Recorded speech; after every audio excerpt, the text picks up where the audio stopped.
আসছে কদিন পরেই মকর সংক্রান্তি, পূর্ণ লগ্ন। আমি দেখেছি অনেকে জয়দেবে গিয়ে পড়ে, হ্যাঁ, জয়দেবের ওই জলটা একটু মাথাতে ঠেকাতে চাই না। আমি জানি জয়দেবের ওই ঘাটে অনেক রকমের নোংরা আছে, অনেক নোংরা হয়তো লাগতে পারে, কিন্তু সেই জলটা একটু মাথাতে ঠেকানো যেতেই পারে। কেন? এই যে মকর সংক্রান্তি, এটা হচ্ছে বিশেষ একটা দিন,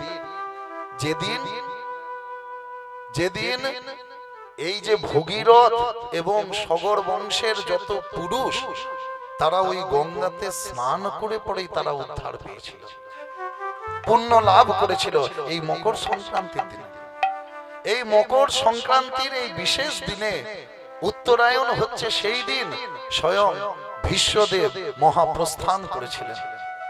দেবব্রত ভীষ্মের ইচ্ছা মৃত্যু এই দিনেই হয়েছিল, এই মকর সংক্রান্তির দিনেই হয়েছিল। এই দিন শ্রীমন মহাপ্রভু ওই কাটোয়ায় কেশব ভারতীর কাছে দীক্ষা নিয়েছিলেন সন্ন্যাস মন্ত্রে।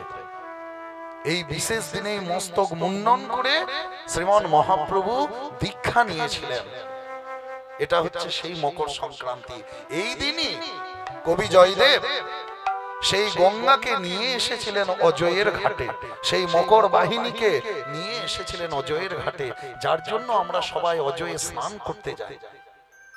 যে পুণ্য স্নান বলে সব রোগ দূর হয়, এই মকর সংক্রান্তিতেই যদি স্নান করা হয়, যার জন্য এটা একটা বিশেষ দিন, বিশেষ তিথি। আবার আপনারা যদি প্রয়াগরাজে যান সেটাও আলাদা ব্যাপার, সেখানে মহাকুম্ভ হচ্ছে এই 13 জানুয়ারি থেকে 26 ফেব্রুয়ারি পর্যন্ত মহাকুম্ভ হচ্ছে সেখানে। যে কুম্ভটা 12 বছর পর পর হয়, আর 144 বছর পর যে মহাকুম্ভ সেটি হচ্ছে এই প্রয়াগরাজ। কেন কুম্ভ হয়? কুম্ভ হওয়ার কারণ হচ্ছে সমুদ্র মন্থন। সমুদ্র মন্থন যখন হয়েছিল দেব এবং অসুরদের মধ্যে, তখন সেই সমুদ্র মন্থনে অমৃতের কলস উঠেছিল, কলসি উঠেছিল, অমৃতের ভাণ্ড উঠেছিল। তখন এই অমৃতের ভাণ্ড নিয়ে দেবতার অসুরদের মধ্যে দ্বন্দ্ব বাধে। সেই দ্বন্দ্বকে রুখতে স্বয়ং বিষ্ণু কি করেছিলেন, সেই অমৃতের কলসকে নিয়ে মোহিনী মূর্তি ধারণ করে সেখান থেকে চলে গিয়েছিলেন, এবং সেই কলসটি দিয়েছিলেন কাকে? ইন্দ্রের পুত্র জয়ন্তকে। জয়ন্ত সেই কলসটি নিয়েছিলেন কাক রূপ ধারণ করে, কাকের রূপ ধরে সেই অমৃতের কলসটি তুলে নিয়েছিলেন। যখন এই অমৃতের কলসটি নিয়েছিলেন জয়ন্ত, তখন এই অমৃতের কলস থেকে 4 ফোঁটা অমৃত পড়েছিল।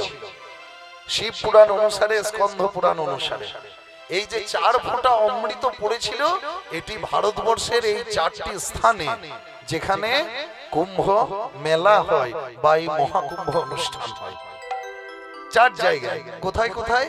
এক হচ্ছে প্রয়াগ বা প্রয়াগরাজ, 2 হচ্ছে হরিদ্বার, 3 হচ্ছে উজ্জয়িনী, আর 4 হচ্ছে নাসিক।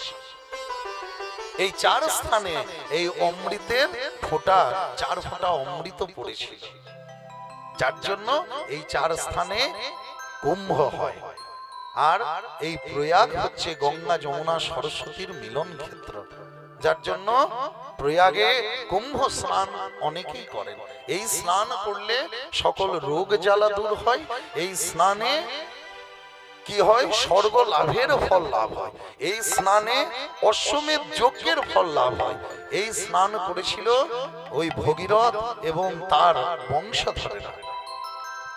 তাহলে এই দিনটার একটা বিশেষ মাহাত্ম্য আছে, যার জন্য সকলকে আমার অনুরোধ, পারলে কুম্ভ স্নান হোক বা মকর স্নান হোক, সকালে একটু স্নানটা করবেন শরীর সুস্থ রাখার জন্য, এবং আমাদের এই সনাতন হিন্দু ধর্মকে, এই সংস্কৃতিটাকে একটু বাঁচিয়ে চলার চেষ্টা করবেন। আমরা 25শে ডিসেম্বর যে কেক খাওয়ার অনুষ্ঠান করি, হ্যাঁ, এই সংক্রান্তিতে যদি একটু মা লক্ষ্মীকে ভোগ দিয়ে পায়েস, পরমান্ন বা পিঠে পুলি সেবা করি, আমার মনে হয় এর থেকে আমাদের অনেক বেশি লাভ হবে। তা যাই হোক, এই ছেলে সরস্বতী পূজার দিনে হয়েছে, রঘুবীরের কৃপায় পেলাম, ছেলের নাম রাখলাম রঘুনন্দন, ছোট্ট রঘুনন্দন। হ্যাঁ, মা বাবার আদর যত্নে বড় হতে থাকে। ভোরবেলা থেকে উঠেই মুকুন্দ কবিরাজ কি করে? ভাগবত পাঠ করে। কেমন? জয়তি ধিকং জন্মনাব্রজ শ্রয়ত ইন্দিরা শশদত্রহি দ্বৈত দৃশ্যতা দীক্ষুতাবতা স্তৈধৃতা শবা স্ত্বং বিচিন্নতে। হে নন্দনন্দন কৃষ্ণ গোবিন্দ, হে দামোদর হে শ্রী মাধব। হে নন্দনন্দন কৃষ্ণ গোবিন্দ, হে দামোদর হে শ্রী মাধব। শরদুদাশৈ সাধুজান সরসী যোদর শ্রীমুষাদিশা সুরতনাথতে শুল্কদাশিকা বরদ নিঘ্নত নেয়া কিম বাধা। হে নন্দনন্দন কৃষ্ণ গোবিন্দ, হে দামোদর হে শ্রী মাধব। হে নন্দনন্দন কৃষ্ণ গোবিন্দ, হে দামোদর হে শ্রী মাধব। বিষজলম্বয়াদ বেলরাক্ষসা বর্ষমোরতা বৈদতালা বিষময়াত্মজা দৃশ্যতো ভয়া দৃশ্যতে ভয়া রক্ষিতাম। হে নন্দনন্দন কৃষ্ণ গোবিন্দ, হে দামোদর হে শ্রী মাধব। अखिल गोपिका नंदन अखिल देहिना अंतरात्मदी विघ्न सारथि तु विश्वगुप्तये सखौ देवा साततांगुले। নন্দনন্দন কৃষ্ণ গোবিন্দ, হে দামোদর হে শ্রী মাধব। নন্দনন্দন কৃষ্ণ গোবিন্দ, হে দামোদর হে শ্রী মাধব।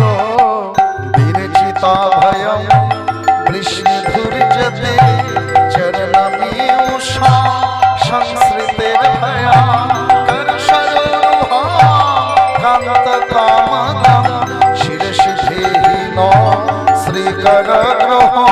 হে নন্দনন্দন কৃষ্ণ গোবিন্দ, হে দামোদর হে শ্রী মাধব। কৃষ্ণ গোবিন্দ, হে দামোদর হে শ্রী মাধব। मधुरया गिरा बलकुआ बुधमनो कुआ पुष्करे क्षमा विधि करी मा वीरमुच्छति अधर सिधुना यपयशनो। হে নন্দনন্দন কৃষ্ণ গোবিন্দ, হে দামোদর হে শ্রী মাধব। तब कथामृतम तप्त जीवनम कवि विरीडितम कल्मषापः शोभन मंगल श्रीमदातता भुवि विनत्रीते भूरिदा जना। হে নন্দনন্দন কৃষ্ণ গোবিন্দ, হে দামোদর হে শ্রী মাধব। কৃষ্ণ গোবিন্দ, হে দামোদর হে শ্রী মাধব। এটি হলো শ্রীমদ্ ভাগবতমের দশম স্কন্ধের রাস পঞ্চধ্যায়ের গোপী গীতি। মানে এই আমি যে শ্লোকটি আস্বাদন করলাম বা আপনাদেরকে করালাম, এই শ্লোকটা মহাপ্রভু যখনই শুনতেন, যার কাছে শুনতেন, পাগলের মতো গিয়ে তাকে জড়িয়ে ধরতেন। রাজা প্রতাপরুদ্রকেও মহাপ্রভু কোল দিতে চান না, রাজা প্রতাপরুদ্রকে দেখা দিতে চান না। প্রতাপরুদ্র দরজায় এসে কাঁদতেন মহাপ্রভুকে দর্শন পাবে বলে, কিন্তু মহাপ্রভু তাকে দেখা দিতেন না, বলছেন বিষয়ী মানুষকে আমি দেখা দেব না। তখন রায় রামানন্দ বলেছিলেন যে রাজা আপনি এই শ্লোকটা একটু পাঠ করুন।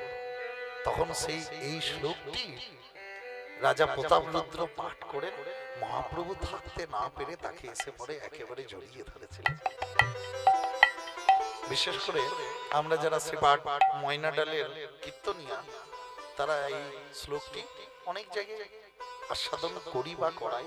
অনেক ভক্তের ইচ্ছা থাকে যে একটু এইটা শুনবো, অনেকের আশা থাকে। তা এইভাবে প্রতিদিন উঠে ভাগবত পাঠ করে আর ছোট্ট রঘু উঠে যায়, বাবা ও বাবা কি করছো? এই রঘু, আরে আরে ভোরবেলাতে উঠেছিস? এই সকাল হয়নি, চারিদিকে অন্ধকার, যা যা ঘুমিয়ে পড়গে যা। না তুমি কি করছো আমি শুনবো। আবার বলে শুনবো, এই যা মায়ের কাছে যা, শুয়ে পড়গে যা, শরীর খারাপ হবে বাবা। না তুমি কি পড়ছো বাবা? এই ছেলেকে নিয়ে তো পারা যায় না, ওরে আমি ভাগবত পড়ছি। ভাগবত? ভাগবতে কি আছে বাবা? দেখবেন একটা ছোট ছেলে অনেক প্রশ্ন করে। আমরা যারা অভিভাবক হই, বাবা মারা অনেকে রেগে যায়, এই ছেলেটার খুব প্রশ্ন। কিন্তু একটা ছোট ছেলে গড়ে আপনার 420 থেকে 570টা প্রশ্ন প্রতিদিন করবেই। যদি একদিনে না করে জেনে রাখবেন, পরের দিন সেই প্রশ্নটা আপনার ডবল হয়ে যাবে। তার জন্য ছোট ছেলেরা প্রশ্ন করলে বিরক্ত হবে না। হ্যাঁ, তা বাবা ভাগবতে কি আছে? ভাগবতে ভগবানের কথা আছে। জানিস রঘু, ভাগবতে না তোর মতো ছোট্ট ছেলের কথা আছে, প্রহ্লাদের কথা আছে, ধ্রুবের কথা আছে। বাবা আমি শুনবো। আবার বলে শুনবো, অন্যদিন আবার শোনাবো, যা এখন যা শুয়ে পড়গে। তা প্রতিদিন ছোট্ট রঘুনন্দন তার পিতার কাছে উঠে ভাগবত শ্রবণ করতেন। আর এইদিকে কি হয়েছে, একদিন মুকুন্দ কবিরাজ এইভাবে গোপীনাথের সেবা জোগাড় করছে, আর পাশের গ্রামের একটা ছেলে এসে পড়ে কবিরাজের পায়ে ধরেছে। কবিরাজ ঠাকুর, কবিরাজ ঠাকুর, ও কবিরাজ ঠাকুর, আপনি এক্ষুনি চলুন, আপনি না গেলে আমার বাবাকে বাঁচানো যাবে না, আমার বাবা ছাড়া আর কেউ নেই। কবিরাজ ঠাকুর আপনি এক্ষুনি চলুন।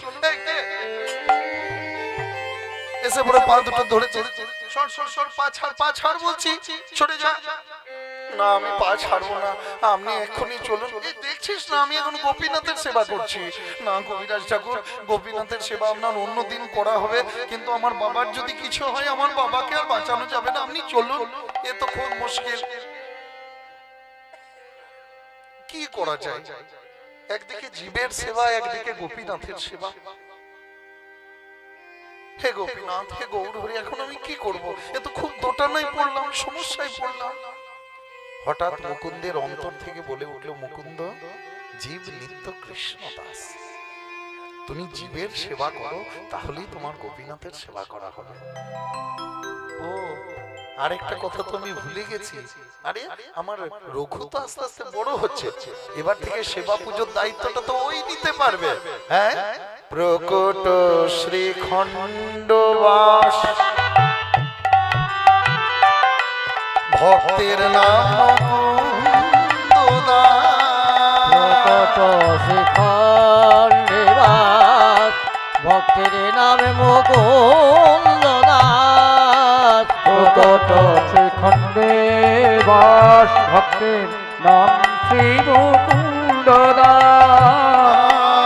ঘরে গোপীনাথ সেবা জানে, ঘরে গোপীনাথ সেবা জানে, আজ ঘরে গোপীনাথ সেবা জানে, ঘরে গোপীনাথ সেবা জানে।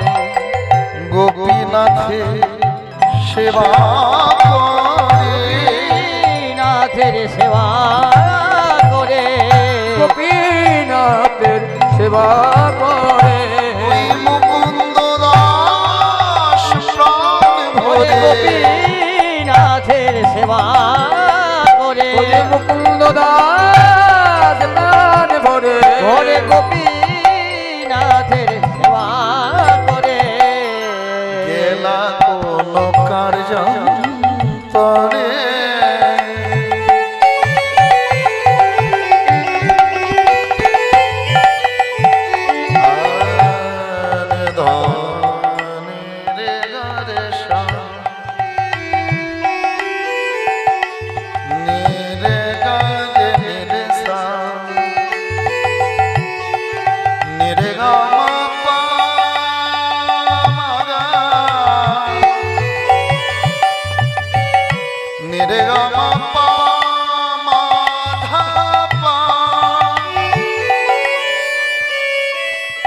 মাদানি ধামা ধাপা মাগরে নিরে গরে নিরে সা গেলা কোন কার জল তরে গোপীনাথের সেবার তরে রঘু শোন শোন শোন বাবা শোন শির ঘুমন্দনী ডাকিয়ানি শির ঘোরন্দনে ডাকে আনে শির ঘুনন্দনে ডাকিয়ানে শির ঘুনন্দনে ডাকিয়ানে আইরে রঘু করবি সেবা আইরে রঘু করবি সেবা রে রঘু করবি সেবা গোপীনাথ চেয়ে বসে আছে আয় আইরে রঘু করবি সেবা নদীতে বসে আছে আয় আইরে করবি সেবা রঘু ওরে বাবা শোন শোন বাবা আমায় ডেকেছ হ্যাঁ বাবা এই দেখ এই দেখ এই ছেলেটা কেমন আমাকে জড়িয়ে ধরেছে কেমন পা দুটোকে ধরেছে দেখ ওর বাবার খুব শরীর খারাপ আমাকে যেতে হবে বাবা তা আজকের মতো গোপীনাথের সেবাটা না তুই কর বাবা বাবা আমি গোপীনাথের সেবা করব হ্যাঁ বাবা তুই কর বাবা আমি তো সেবার কিছুই জানি না ওরে তোকে কিছু জানতে হবে তুই একটু ভালো করে ডাকবি ঠাকুরকে গোপীনাথকে তাহলেই হবে না বাবা তুমি তো কত সংস্কৃত বলো আমি তো তোমার মতো তো সংস্কৃত জানি না ওরে ঠাকুরকে ডাকতে হলে সংস্কৃত না জানলেও হয় না তুমি কত বিধি নিয়ম মেনে পূজা করো আমি তো বিধি নিয়ম জানি না তুমি কিচ্ছু জানতে হবে না বিধি নিয়ম জানতে হবে না তুই একটু গোপীনাথকে ভালো করে খাওয়াবি সেবা করাবি না বাবা তুমি কত মন্ত্রতন্ত্র বলো আমি তো তোমার মতো অত মন্ত্রতন্ত্র জানি না কি বললি রঘু আমি কি বলি মন্ত্রতন্ত্র বলো আর একটু আস্তে আস্তে বলতো বাবা কি বলি মন্ত্রতন্ত্র আর একটু ভেঙে বলতো বড় করে মন্তর তন্তর আর একটু ভাঙতো মন্তর তন্তর দেখ তো রঘু কি হচ্ছে মন তোর তন তোর ওরে এই মনটা তোর এই দেহটাও তোর তন্তর এই দেহটাও তোর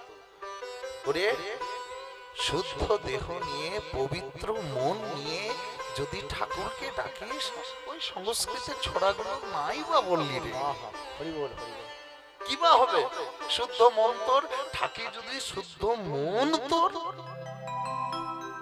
তাহলে হবে হ্যাঁ তুই সেবাটা করিস হ্যাঁ পিতার আদেশ পাইয়া পূজার সামগ্রী লইয়া পিতার আদেশ পাইয়া প্রজার সামগ্রী লইয়া গোপীনাথের সম্মুখে ধরিলাম আর গোপীনাথের সম্মুখে ধরিলা আর গোপীনাথের সম্মুখে ধরিলা গোপীনাথের সম্মুখে ধরিলা আজকের মতো সেবাটা তুই কর হ্যাঁ তাই ছোট্ট রঘু এসে পড়ে বলছে মা ও মা কি হয়েছে রে মা পাশের গ্রাম থেকে একটা ছেলে এসেছিল এসে পড়ে না আমার বাবার পা দুটোকে জড়িয়ে ধরেছে বাবা তখন গোপীনাথের সেবা করছিল দিয়ে পরে বললো ওর বাবার নাকি খুব শরীর খারাপ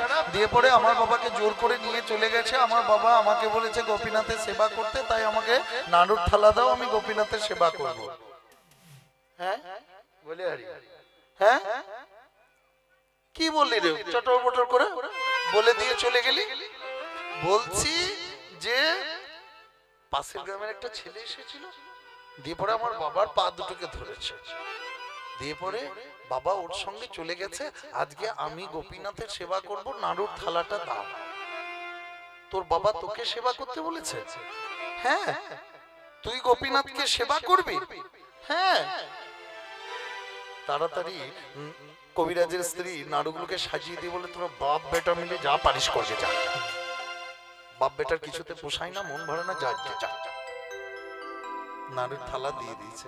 আর ছোট্ট রঘু সেই নাড়ুর থালাটাকে নিয়ে গোপীনাথের কাছে ধরেছে। ধরে পড়ে বলে, ও গোপীনাথ, এই নাও, এই নাও নাড়ু খাও, সেবা করো, এই নাও নাড়ু খাও।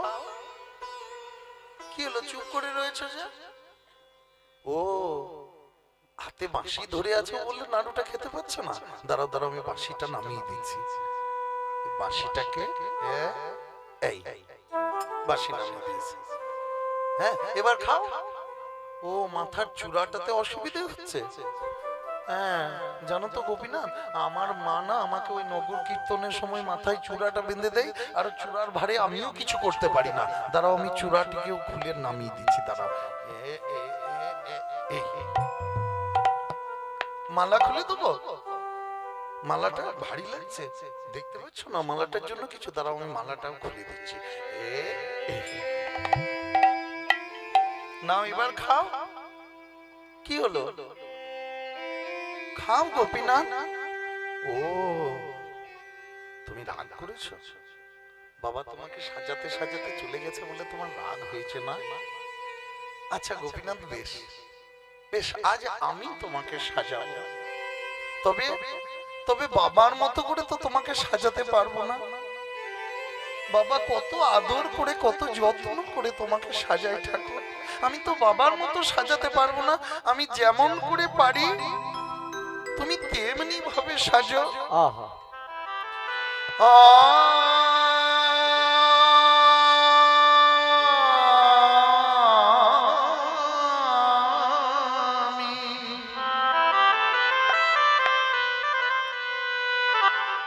আমি সাজাবো বাবা, তোমারে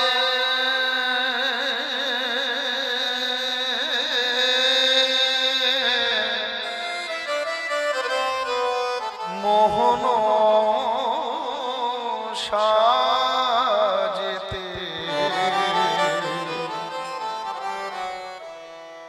আশা ছিল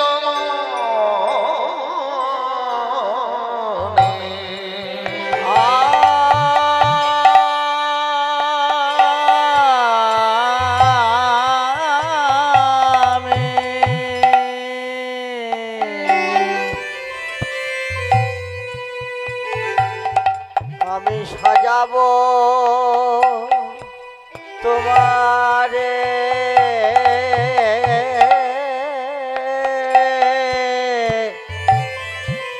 মোহন সাজেতে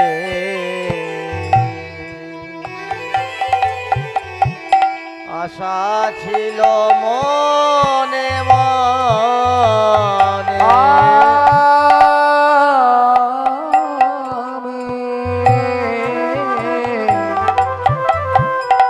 আমি সাজাবো তোমারে মোহন সাজে আশা ছিল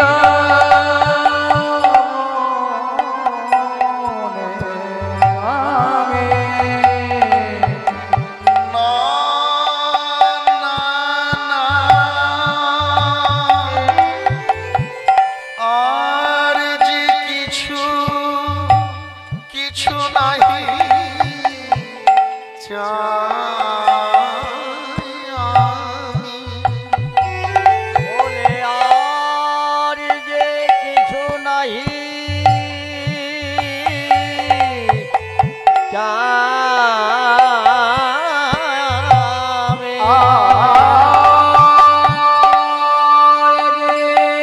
কিছু নাহি আমি শুধু সাজাবো বাবা বাবা, সাজাবো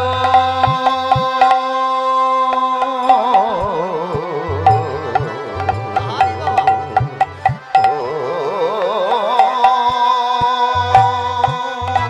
অগুরু চন্দনে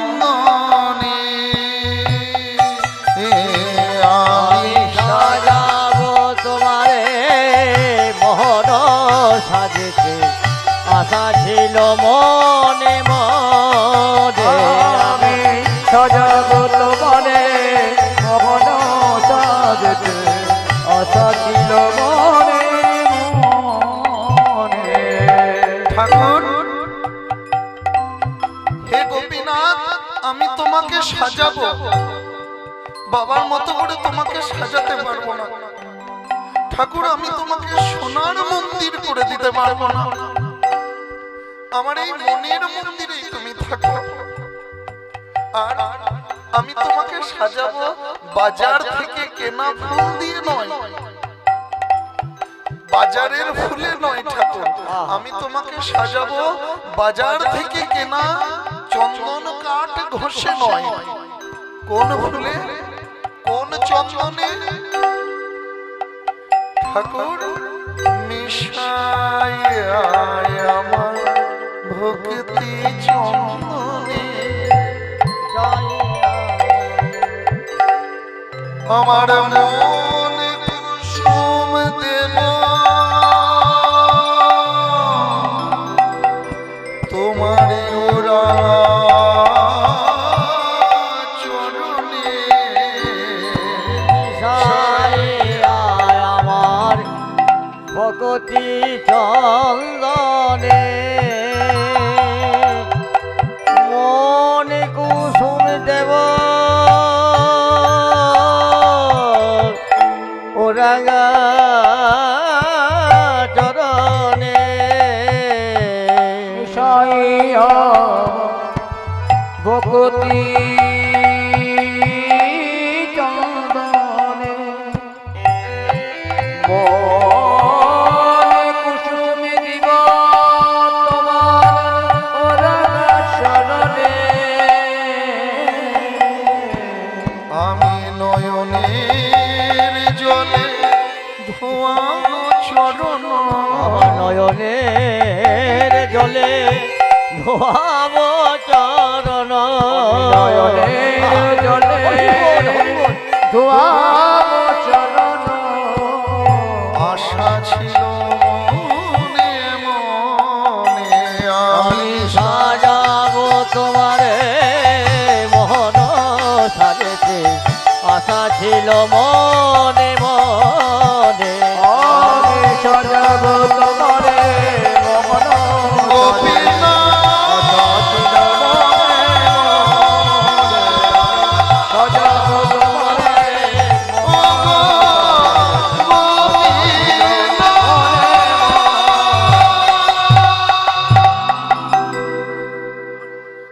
গোপীনাথ, এই নাও, এই নাও নাড়ু খাও। কি হলো, এত সুন্দর করে সাজালাম, এত করে ডাকলাম, তাও তুমি খাবে না? বেশ বেশ, তুমি যতক্ষণ না খাবে ততক্ষণ তোমাকে ডাকবো, তুমি যতক্ষণ না খাবে ততক্ষণ তোমার চরণে আমি মাথা ঠুকবো। গোপীনাথ নাড়ু খাও, গোপীনাথ নাড়ু খাও, গোপীনাথ নাড়ু খাও। মাথা ঠুকতে লাগলো গোপীনাথের চরণে, রক্তে আর চোখের জলে ভেসে গেল গোটা মন্দির। গোপীনাথের পা দুটি আজ রঘুনন্দনের রক্তে লাল হয়ে গেছে। মন্দিরের গোপীনাথ মনে মনে বলে, ওরে রঘু, রঘু থাম বাবা, চুপ কর বাবা, অমন করে আমাকে ডাকিস। সেবার কিচ্ছু জানিস না, মন্ত্র তন্ত্র কিচ্ছু জানিস না, বাবা শুধু বলেছে যে মন প্রাণ ভরে গোপীনাথকে ডাকবি, গোপীনাথ নাড়ু খাবে। ওরে থাম রঘু, থাম।